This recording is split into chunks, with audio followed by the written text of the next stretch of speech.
Chapter 27.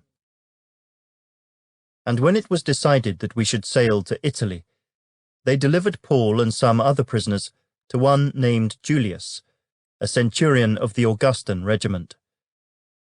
So entering a ship of Adramyttium, we put to sea, meaning to sail along the coasts of Asia. Aristarchus, a Macedonian of Thessalonica, was with us, and the next day we landed at Sidon. And Julius treated Paul kindly, and gave him liberty to go to his friends and receive care. When we had put to sea from there, we sailed under the shelter of Cyprus, because the winds were contrary. And when we had sailed over the sea which is off Cilicia and Pamphylia, we came to Myra, a city of Lycia. There the centurion found an Alexandrian ship sailing to Italy, and he put us on board.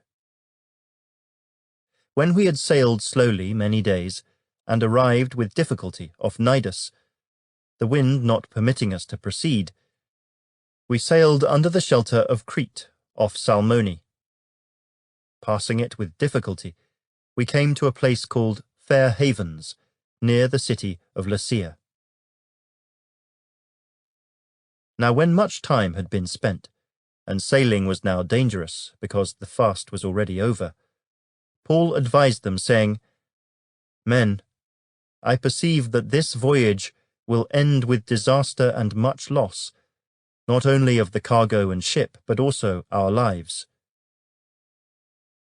Nevertheless, the centurion was more persuaded by the helmsman and the owner of the ship than by the things spoken by Paul.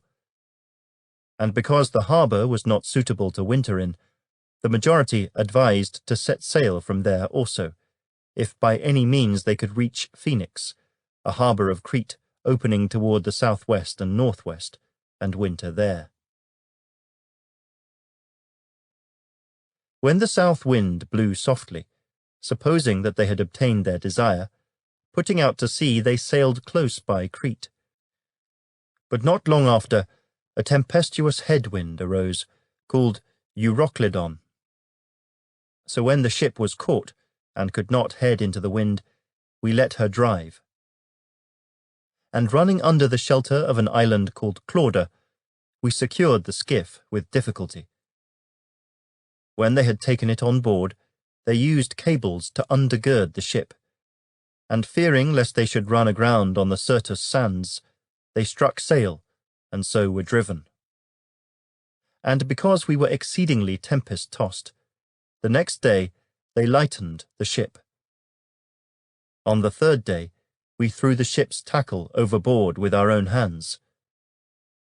Now when neither sun nor stars appeared for many days, and no small tempest beat on us, all hope that we would be saved was finally given up. But after long abstinence from food, then Paul stood in the midst of them and said, Men, you should have listened to me and not have sailed from Crete and incurred this disaster and loss. And now I urge you to take heart, for there will be no loss of life among you, but only of the ship.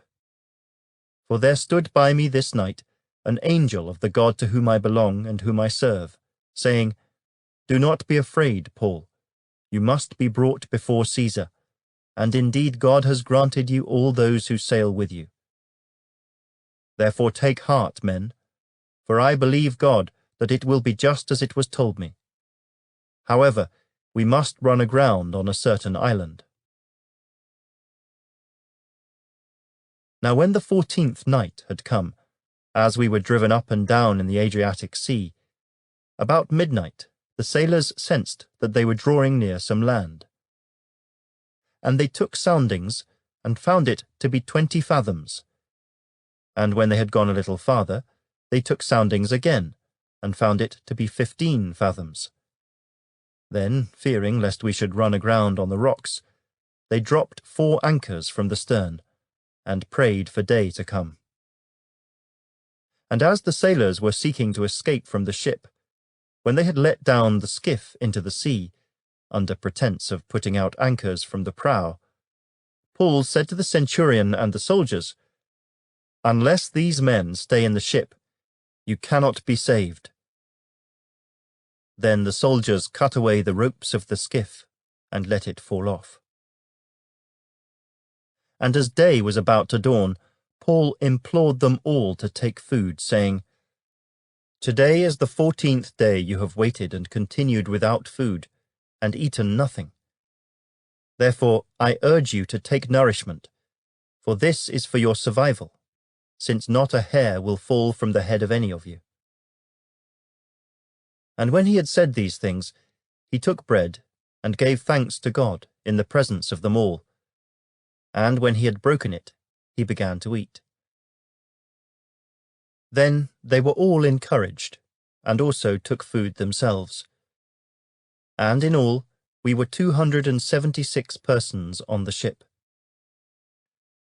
So when they had eaten enough, they lightened the ship and threw out the wheat into the sea. When it was day, they did not recognize the land, but they observed a bay with a beach, onto which they planned to run the ship if possible. And they let go the anchors and left them in the sea, meanwhile loosing the rudder ropes. And they hoisted the mainsail to the wind and made for shore.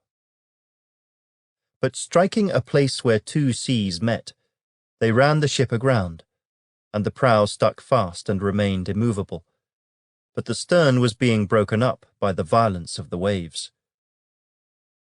And the soldiers' plan was to kill the prisoners, lest any of them should swim away and escape. But the centurion, wanting to save Paul, kept them from their purpose, and commanded that those who could swim should jump overboard first and get to land, and the rest, some on boards and some on parts of the ship. And so it was that they all escaped safely to land.